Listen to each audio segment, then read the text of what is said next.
पिछले वीडियो में हम एलिमेंट्री अलजेब्रा की सर्वसमीकाएँ पढ़ रहे थे, यानी बीजगणितीय सर्वसमीकाओं के बारे में हम जान रहे थे कि उनसे रिलेटेड क्वेश्चन हमें कंपटीशन एग्ज़ाम में किस तरह से पूछे जाते हैं। ठीक है, तो मैंने आपको कुछ सर्वसमीका के बारे में बताया था।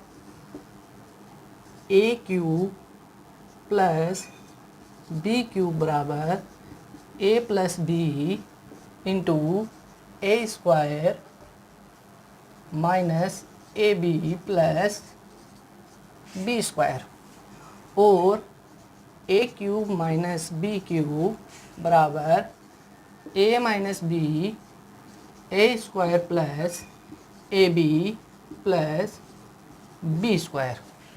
पिछली वीडियो में हमने कुछ रिवर्स क्वेश्चन भी सोल्व किए थे और कुछ ट्रिक्स भी पढ़ी थी, और मैंने आपको ये दो सर्वसमीकाएँ बताई थी जिसमें हमने इस सर्वसमीका से संबंधित कुछ क्वेश्चन पढ़े थे कि कंपटीशन एग्ज़ाम में इन सर्वसमीकाओं के थ्रू हमें क्वेश्चन कैसे पूछे जाते हैं।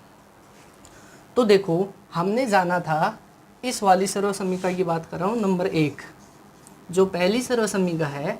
इससे हमने ये कंडीशन लगाई थी कि यदि इसका मान मैंने 0 किया तो ये पूरा पार्ट कितना हो जाएगा, 0 हो जाएगा, और यहाँ से ए क्यूब प्लस बी क्यूब बराबर 0 हमें मिला था। ठीक है, और इस वाली सर्वसमीका से ये जो दूसरी सर्वसमीका है, इससे हमने जाना कि जब मैंने इसका मान 0 किया था तो A cube minus B cube का मान हमें कितना मिला था, 0 मान मिला था हमें। ठीक है, ये दो बातें हमने जानी थी। और इसके बाद में मैंने एक क्वेश्चन लिखा कि a upon B plus B upon A is equal to 1 हो, तो A cube plus B cube की वैल्यू क्या होगी। ठीक है, ये वैल्यू हमने निकाली थी, इसका मान 0 आया था, तब इसका मान आया था ये। ठीक है, और उसके बाद में मैंने क्या किया था, b की वैल्यू मैंने 1 पुट की थी। ठीक है, यहाँ देखिए अब इम्पोर्टेंट बात शुरू होगी। कौन सी? मैंने क्या किया था, b की वैल्यू 1 पुट कर दी।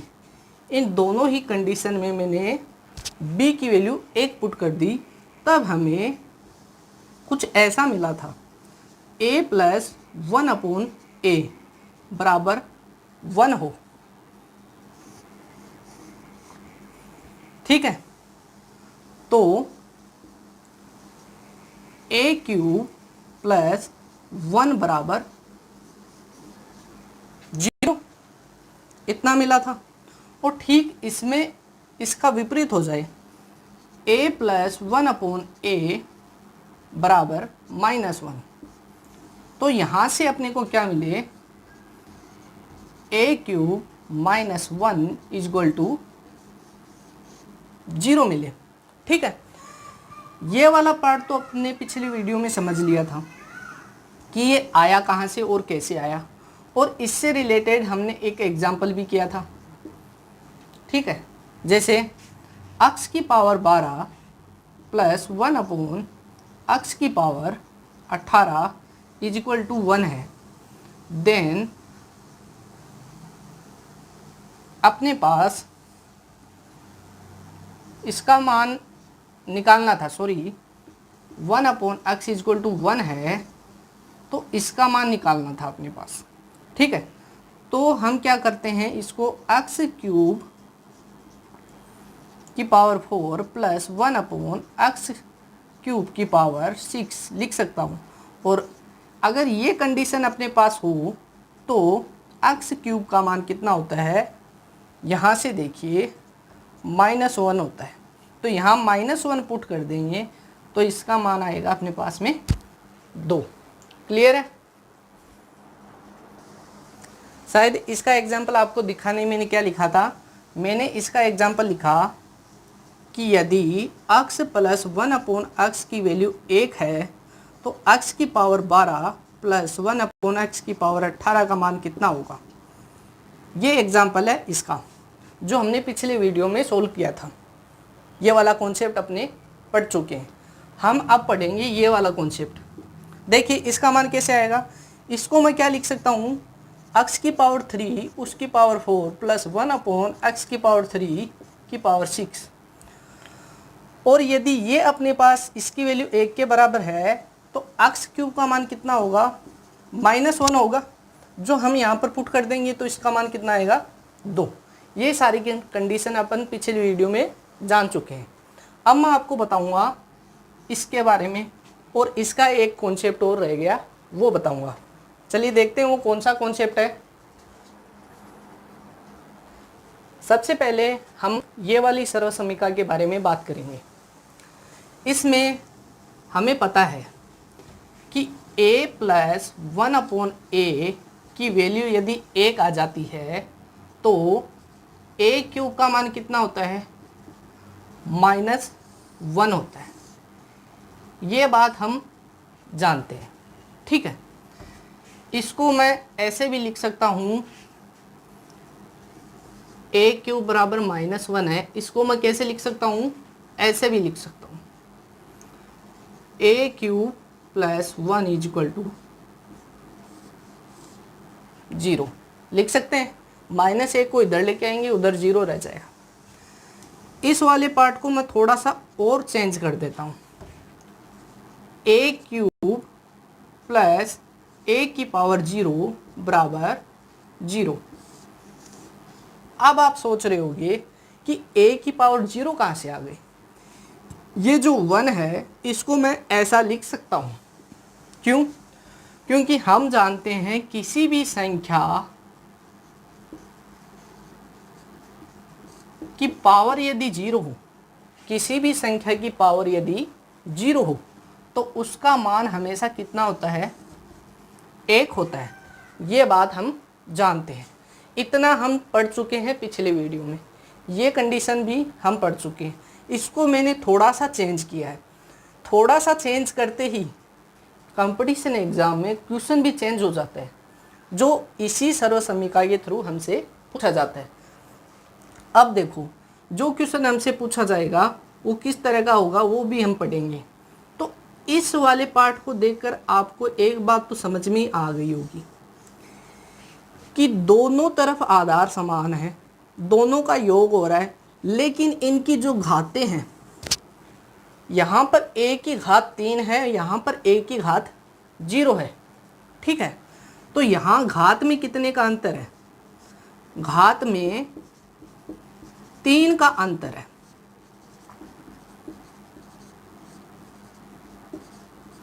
घात में यदि 3 का अंतर हो और उनका योग हो तो उसका मान सदैव कितना होगा, 0 होगा।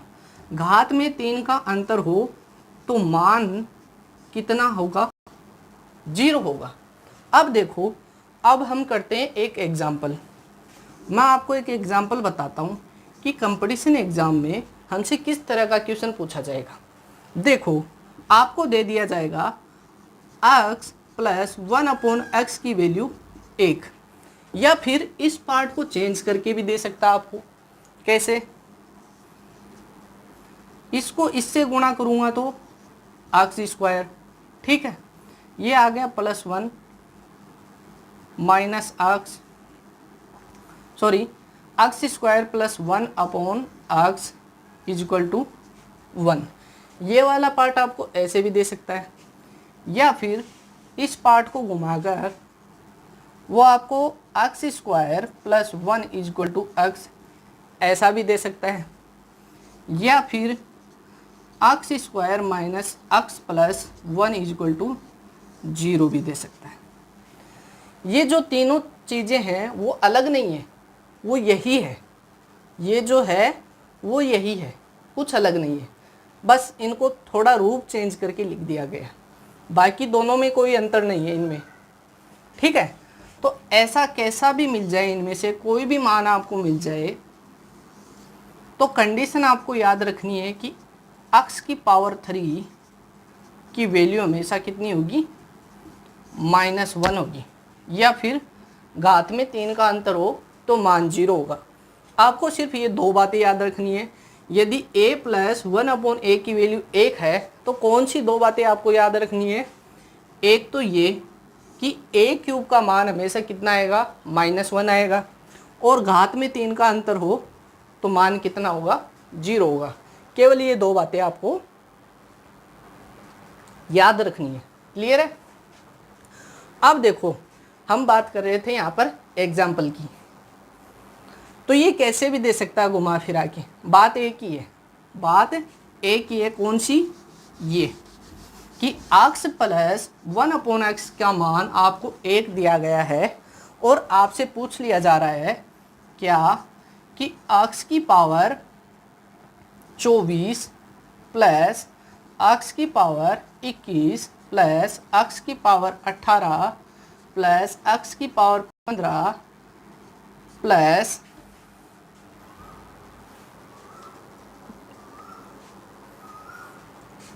x की पावर 12 प्लस x की पावर 9 प्लस x की पावर 6 प्लस 3 का मान कितना होगा? का मान कितना होगा? प्लस x की पावर 3 और प्लस 3 ये होगा। ठीक है, ये वाला क्वेश्चन है। तो इसका मान आपसे पूछा जा रहा है कि कितना होगा। अब आप देखिए कि ये अगर मैं इन दोनों को देखूं तो यहाँ देखो, घात में सब में 3 का अंतर है। 24 और 21 में 3 का अंतर है, 18 और 15 में 3 का अंतर है, 12 और 9 में भी 3 का अंतर है, और 6 और 3 में भी 3 का अंतर है। अगर घात में 3 का अंतर आए और ये वाली कंडीशन क्वेश्चन में दी गई हो तो मान कितना होगा? हमेशा 0 होगा। तो ये वाला पार्ट हो गया 0, ये वाला पार्ट भी हो गया 0, ये पार्ट भी 0 और ये पार्ट भी 0। बचा कितना अपने पास में? 3, जो क्या होगा? इसका आंसर होगा। क्लियर है? ठीक है। और जो पहले टाइप का क्वेश्चन था वो मैं अभी आपको एग्जाम्पल के थ्रू बता ही चुका हूँ।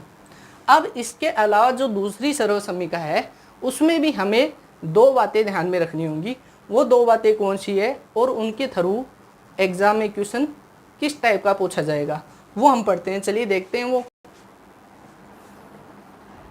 देखो, अगली कंडीशन पढ़ने से पहले मैं आपको एक एग्जाम्पल और बता देता हूँ इस टाइप का। यदि इसकी वैल्यू 1 हो तो घात में 3 का अंतर हो तो मान कितना होगा? 0 होगा। कैसे? आपके पास एक क्वेश्चन दिया गया है और शर्त आपको ये दी गई है कि x plus 1/x equal to 1 है, तो इसका जो मान है वो कितना आएगा। तो अब देखिए, आपको देखना ये है कि अगर ऐसी कंडीशन होती है तो बातें केवल दो ही होती हैं। कौन सी? a क्यूब का मान होगा -1 और a क्यूब प्लस a की पावर 0 इक्वल टू होगा 0। कौन सी दो बातें? इसका मान तो होगा -1 और घात में 3 का अंतर हो तो मान 0। कब? जब ये कंडीशन आपके पास में हो तो ये दो बातें होती हैं। अब इन दो बातों में से पहली बात तो जहाँ जहाँ लग रही है वहाँ लगा देते हैं, लेकिन मेरे को नहीं लगता कि पावर में 3 करके और उसकी पावर लगाकर हम इसको इस टाइप में लिख सकते हैं। तो ये वाला पार्ट अपन लगाने में इजी होगा। तो देखो, जहाँ जहाँ घात में 3 दिख रहा है आपको अंतर, वहाँ वहाँ मान 0 होगा। x की पावर 88, x की पावर 85, दोनों में अंतर कितना आ रहा है? घात का 3 आ रहा है, तो इसका मान हो गया 0। यहाँ पर घात में अंतर आ रहा है 3 का, इसका मान भी हो गया 0। यहाँ पर घात में अंतर आ रहा है 3 का, तो इसका मान भी हो गया 0। तो 0 प्लस 0 प्लस 0, यानी ये तो पूरा पार्ट 0 हो गया। बचा कितना अपने पास में? -7। तो यही आपका फाइनल आंसर होगा। क्लियर है? इसके बाद में मैं आपको बताता हूँ दूसरी सर्वसमीका का कॉन्सेप्ट कैसा है। इसके बाद में अपन दूसरी वाली सर्वसमीका का कॉन्सेप्ट पढ़ते हैं। वो सर्वसमीका कुछ ऐसी थी, a cube minus B cube is equal to a minus B into A square plus B square plus A B. ठीक है। और यहाँ से अपन जानते हैं कि यदि a प्लस 1/a की वैल्यू -1 हो, जो पहली सर्वोच्च समीकरण थी उसमें तो यहाँ पर +1 था और इसमें क्या है, इसका मान -1 है, तो a³ की वैल्यू कितनी हो, +1 होगी। क्लियर है। और उसमें क्या था, a³ की वैल्यू -1 थी। अब इस वाले पार्ट को मैं कैसे लिख सकता हूँ, a³ -1 is equal to 0, -1 is equal to 0, या मैं इसको ऐसे लिख सकता हूँ a³ minus a⁻0 is equal to 0। Clear है। यानी घात में 3 का अंतर हो और दोनों ही पद कैसे हो, घट रहे हूँ, आपस में घट रहे हूँ, और उधर क्या हो रहा था, दोनों पद जुड़े हुए थे और यहाँ पर माइनस है। ठीक है, घात में 3 का अंतर हो, दोनों पद घट रहे हो, तो मान कितना होगा, 0 होगा। और दूसरी बात, a³ का मान कितना होगा, 1 होगा। यहाँ से अपन एक एग्जाम्पल करते हैं, कैसा होगा वो एग्जाम्पल। यदि x + 1/x की वैल्यू आपको -1 दी गई है और आपसे पूछ लिया जाता है कि x⁻12 + 1/x⁻18 की वैल्यू कितनी होगी, तो मैं इस पार्ट को कुछ ऐसे लिख सकता हूँ, x⁻3 उसकी पावर 4 + 1/x⁻3 उसकी पावर 6। बात एक ही है ना। अब देखो, अगर ये कंडीशन होती है तो a³ या फिर x³ का मान कितना होगा, 1 होगा। तो यहाँ पर वैल्यू पुट कर दो 1, 1/1⁶ इज इक्वल टू, आंसर कितना होगा, ये भी 1, ये भी 1, 1 + 1 इज इक्वल टू 2 अपना आंसर होगा। ठीक है। और यदि घात में 3 का अंतर हो, दोनों पद घट रहे हों आपस में, तो उसका मान सदैव कितना होगा, 0 होगा। कैसे, देखिए इसका भी अपन एक एग्जाम्पल करते हैं। यदि x⁻12 माइनस x⁻6, ठीक है, plus x⁻17 plus x⁻14 plus 5 का मान कितना होगा। ऐसा अपने पास कुछ क्वेश्चन आ गए तो देखो, एक पार्ट ये और एक पार्ट ये। अब आप कहोगे इन दोनों पार्टों को साथ में क्यों नहीं लिया, क्योंकि इन दोनों पार्टों में कोई रिलेशन नहीं दिख रहा। कैसे, यहाँ पर घात का अंतर बहुत ज़्यादा है, लेकिन यहाँ पर देखो इन दोनों पार्टों में घात का अंतर 3 है और दोनों पद क्या हो रहे हैं, घट रहे हैं, तो इसका मान 0 हो गया। इन दोनों पार्टों में देखो घात का अंतर 3 आ रहा है और दोनों पार्ट जुड़ रहे हैं, तो भी इसका मान 0। अगर जुड़ रहे हैं तो पहली वाली कंडीशन +1 हो, -1 होगा, दोनों जुड़े हुए होंगे, घात का अंतर 3 हो तो मान 0, और यदि ऐसा आ गया तब भी 0। तो आंसर कितना आया अपने पास में, 5 आया। क्लियर है। इसके बाद में आपको एक और कंडीशन बताता हूँ जो इसके जैसी होगी, उससे भी कई बार हमें क्वेश्चन पूछ लिए जाते हैं। तो चलिए जानते हैं वो कंडीशन कैसी है, वो कॉन्सेप्ट कैसा होगा। वो जो नेक्स्ट कॉन्सेप्ट और ट्रिक बताने वाला हूँ, वो कॉन्सेप्ट बनेगी एक क्वेश्चन से। जी हाँ, हम उस ट्रिक को बनाएंगे एक क्वेश्चन से। तो चलिए हम पहले वो क्वेश्चन सोल्व करते हैं और उससे वो कॉन्सेप्ट कैसे बनता है वो देखते हैं। यदि x + 1/x का मान हमें कितना दे दिया जाए, √3 दे दिया जाए। x + 1/x का मान हमें कितना दे दिया जाए, √3 दे दिया जाए। और x³ + 1/x³ का मान अपने को पूछ लिया जाए। तो देखो ये वाला कॉन्सेप्ट अपन पहले वीडियो में पढ़ चुके हैं। यदि x + 1/x का मान दिया गया है और उसका क्या पूछा जा रहा है, घन पूछा जा रहा है, तो अपन कैसे करते हैं, पी क्यू माइनस 3p से उसको सोल्व करते हैं। अब यहाँ पर p की वैल्यू कितनी है अपने पास, √3, और उसका क्यूब करेंगे तो कितना आएगा, 3√3 माइनस 3p, p की वैल्यू कितनी, √3। अब √3 में से 3√3 को घटाया जाए तो कितना बचेगा, 0 बचेगा। इसका मतलब x cube plus 1/x cube की वैल्यू अपने पास में कितनी आई, 0 आई। अब देखिए वो जो ट्रिक है वो यहाँ से बनेगी। कैसे, मैं इस पार्ट को थोड़ा चेंज कर देता हूँ। यहाँ पर मैं लघुत्तम ले लेता हूँ x की पावर 3 का, तो मैंने लघुत्तम लिया x की पावर 3, इसको इससे मल्टीप्लाई करूँगा तो x की पावर कितनी आएगी, 6 आएगी। अब कईयों को ये नहीं मालूम कि x की पावर 6 आई कैसे, तो देखिए मैंने x की पावर 3 को x की पावर 3 से मल्टीप्लाई किया है, और रूल अपने पास ये है कि यदि आधार समान हो, अगर आधार समान हो और उन दोनों पदों को यदि गुणा किया जाए तो घातें जुड़ जाती हैं, यानी समान आधार वाली घातीय संख्याओं को गुणा करने पर घातें जुड़ जाती हैं। तो यहाँ पर घातें जुड़ गई, तो x की पावर 6 प्लस 1 इक्वल टू कितना आया, 0 है ही अपने पास। अब इस पार्ट को मैं उधर लेके जाऊंगा तो गुणा में चला जाएगा, मल्टीप्लाई हो जाएगा। इसको इससे जब मल्टीप्लाई करूंगा तो अपने पास पद प्राप्त होगा x की पावर 6 प्लस 1 इक्वल टू 0।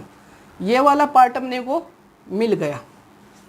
इस पार्ट को मैं ऐसे भी लिख सकता हूँ, x की पावर 6 प्लस इस 1 को क्या मैं ऐसे लिख दूं, x की पावर 0 लिख सकता हूं, क्योंकि इसका मान कितना होगा, 1 होगा, और बराबर 0। अब यहां से हमें एक बात पता चल गई, यहां से हमें एक बात पता चल गई। वो कौन सी बात, यदि x प्लस 1/x का मान आपको कितना मिले, √3 मिले, तो घात में यदि 6 का अंतर हो,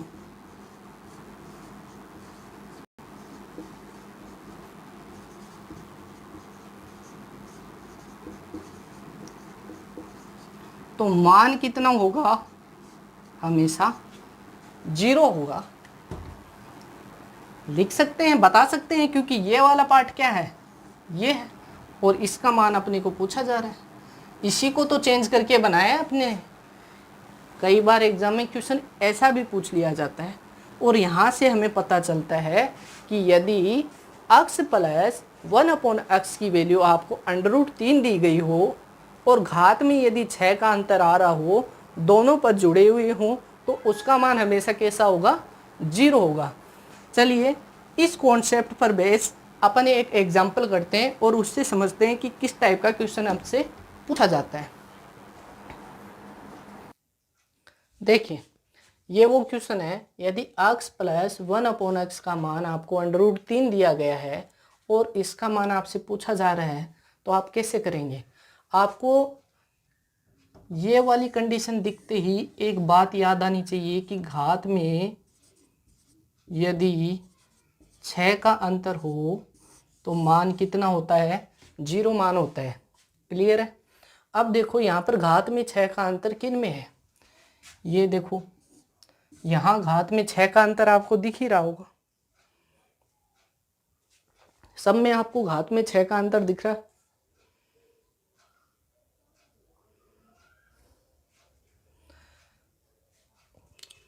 ये वाला पार्ट नहीं है, सॉरी, ठीक है। घात में यहाँ पर 6 का अंतर दिख रहा है, तो मान कितना होगा, ये वाला मान 0 हो गया, ये वाला मान भी 0 हो गया, और ये वाला मान भी 0 हो गया। आपके पास में बचा कितना, केवल 2, जो इसका क्या होगा, आंसर होगा। क्लियर है, यही इसका आंसर होगा। घात में यदि आपको 6 का अंतर मिले और x plus 1/x is equal to √3 वाली आपको कंडीशन मिल जाए तो उसका मान हमेशा कितना होगा, घात में 6 का अंतर हो तो मान 0 होगा। क्लियर है। आगे हम कुछ क्वेश्चन सोल्व करते हैं, चलिए जानते हैं वो कैसे। नेक्स्ट क्वेश्चन देखो, ये वाला अपने पास अगर क्वेश्चन है तो हम इस क्वेश्चन को कैसे सोल्व करेंगे। अपने को दिया गया है x² plus x plus 1 is equal to 0, तो इसका मान अपने को पूछा जा रहा है, तो हम इसको कैसे सोल्व कर सकते हैं। देखिए ये वाला जो पार्ट है, ये कंडीशन हम जानते हैं। ये कौन सी कंडीशन है, x plus 1/x is equal to -1 वाली कंडीशन है। अगर ये कंडीशन है अपने पास में तो हम जानते हैं कि x³ का मान कितना होता है, 1 होता है। क्लियर है। तो यहाँ पर देखो क्यूब हम बना सकते हैं इनकी। मैं इस पार्ट को लिख सकता हूँ कुछ इस तरह, x की पावर 21 को मैं लिख सकता हूँ x³ की पावर 7। इसको लिख सकता हूँ मैं x³ power 8, x³ power 9, x³ और इसकी पावर हो गई 10, x³ पावर 11। इसको मैं ऐसा लिख सकता हूँ। अब देखो हम जानते हैं x³ का मान कितना होगा, 1 होगा जब ये कंडीशन अपने को दी गई हो। तो इसकी वैल्यू भी आ गई अपने पास कितनी, 1। इसकी वैल्यू भी आ गई कितने पास में अपने पास, 1। ये भी 1 और ये भी 1 और इसका मान भी कितना हो जाएगा, 1 हो जाएगा। टोटल देखो 1 प्लस 1 प्लस 1, ये भी 1। आंसर कितना है अपने पास में, 5। इन कॉन्सेप्ट को समझकर हम क्वेश्चनों को आसानी से सोल्व कर सकते हैं। क्लियर है। इसके बाद में नेक्स्ट कॉन्सेप्ट मैं आपको बताता हूँ, वो कॉन्सेप्ट कौन सा है वो पढ़ेंगे और उसके बाद में हम जानेंगे value put method.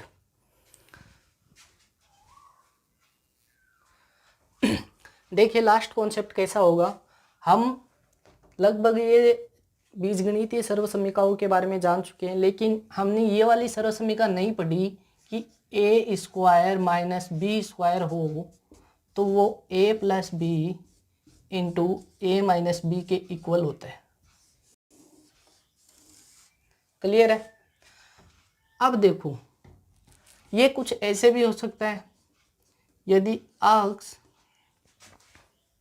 x² minus 1/x² हो तो मैं इसको कैसे लिख सकता हूँ, x plus 1/x into x minus 1/x लिख सकते हैं। अगर ऐसा हो तब भी हम इसको लिख सकते हैं, ये भी सर्वसमीका है। ठीक है, ये वाली एक सर्वसमीका है। और इस सर्वसमीका पर आधारित क्वेश्चन हमें एग्जाम में कैसे पूछे जाते हैं वो देखिए। हम एक एग्जाम्पल करते हैं। जैसे अपने पास एग्जाम्पल है 5 की पावर 16 माइनस 24 इंटू 5 की पावर 2 प्लस 1 इंटू 5 की पावर 4 प्लस 1 इंटू 5 की पावर 8 प्लस 1। ये अपने पास एक क्वेश्चन है। करने को तो हम इसको बिना सर्वसमीका के भी हल कर सकते हैं, लेकिन उसमें समय बहुत ज़्यादा लगेगा। अगर मैं इस सर्वसमीका का यूज करता हूँ इस वाले क्वेश्चन में तो ये क्वेश्चन डायरेक्ट सोल्व हो सकता है। कैसे, अब देखिए सर्वसमीका ये है अपने पास में, यदि a plus B into A minus B हो तो हम उसको a² माइनस b² के रूप में लिख सकते हैं। लेकिन यहाँ पर कोई ऐसा रास्ता दिखाई नहीं दे रहा अपने को कि हम उसको लिखें कैसे। लेकिन यहाँ पर देखो एक नंबर है 24। अगर मैं इसको इस वाले फॉर्म में लिख सकूं अगर मैं इस नंबर को इस वाले फॉर्म में लिख सकूं तो शायद हम इसको सोल्व कर सकते हैं। अब देखो, ये जो नंबर है 24, इसको मैं लिख सकता हूं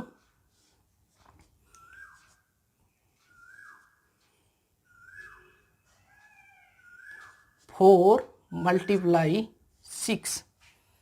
ऐसा लिख सकता हूं ना मैं 24 को 4 × 6, यानी 6 चौक 24। कोई दिक्कत नहीं है यहाँ तक। अब देखो, इसको मैं थोड़ा सा और चेंज कर दूं। इस 4 को क्या मैं ऐसे लिख सकता हूं 5 - 1, और क्या मैं इस 6 को ऐसे लिख सकता हूं 5 + 1। बताओ, ऐसा हम लिख सकते हैं ना? 6 चौक 24, और 4 को मैं 5 - 1, 6 को मैं 5 + 1 लिख सकता हूं। अब देखो, 5 इधर भी 5, इधर 1, इधर भी 1, a - b into a + b equal to क्या होता है? हम सभी जानते हैं ये वाला पार्ट इसके जैसा दिखाई दे रहा है, तो यहाँ पर सर्व समीकरण लगा सकते हैं हम a² - b²। अब a यहाँ पर 5 है, तो 5 का स्क्वायर कितना हुआ 5²। इसको मैं ऐसे लिख सकता हूँ ना 5² - 1, 1 का स्क्वायर 1। ऐसा हम इसको लिख सकते हैं। अब देखो, अब ये कड़ी जुड़ती जाएगी और अपना क्वेश्चन सोल्व होता जाएगा। यहाँ से तो हमने ये वाली फॉर्म बना दी। अब देखो इसके आगे, इसके मल्टीप्लाई में आगे क्या है 5² + 1 है। ये वाला पार्ट और ये वाला पार्ट दोनों मल्टीप्लाई में है, तो यहाँ पर भी हम सर्व समीकरण लगा देंगे a + b a - b। तो a का स्क्वायर यानी 5 का स्क्वायर का भी स्क्वायर करेंगे अपन, तो कितना आएगा 5⁴ और -1, ये आ गया। अब देखो, इसके मल्टीप्लाई में आगे क्या है 5⁴ + 1 है, तो इसमें भी अपन क्या लगा देंगे सर्व समीकरण लगा देंगे, यानी a² - b²। तो इसका स्क्वायर करूँगा तो कितना आएगा 5⁴ का स्क्वायर करूँगा तो मैं 5⁸ मिलेगा, और इसका स्क्वायर -1, ये आया।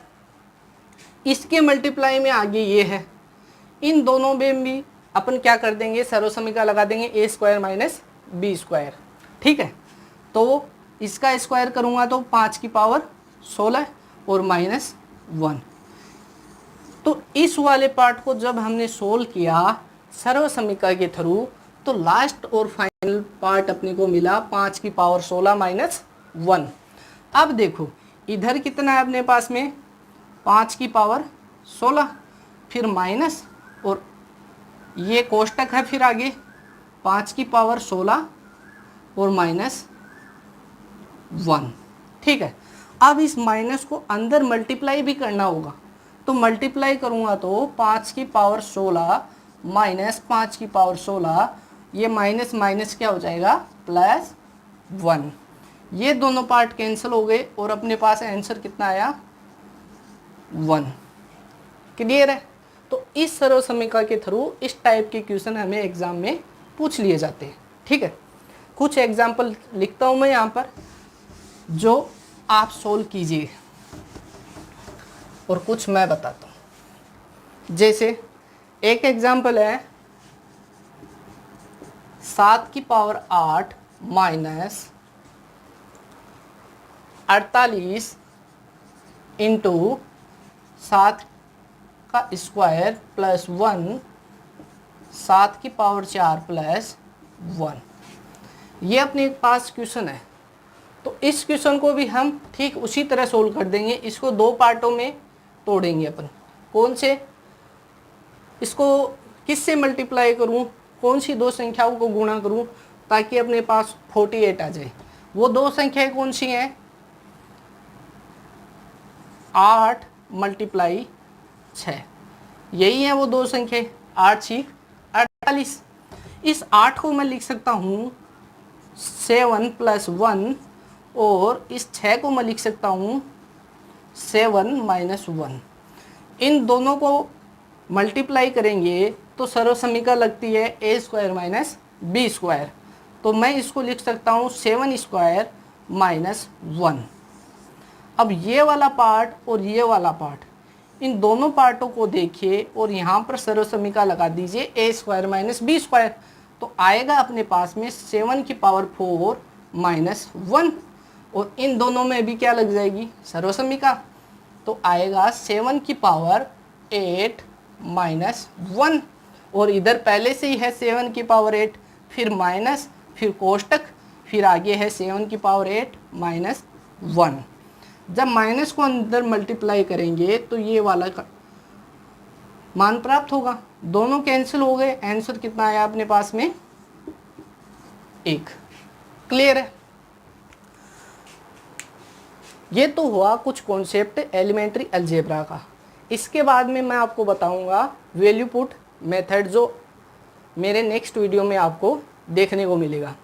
अगर इस वीडियो में आपको कुछ समझ में आया और जो मैंने बताया वो आपको अच्छा लगा तो मेरे वीडियो को लाइक, शेयर और सब्सक्राइब कीजिए।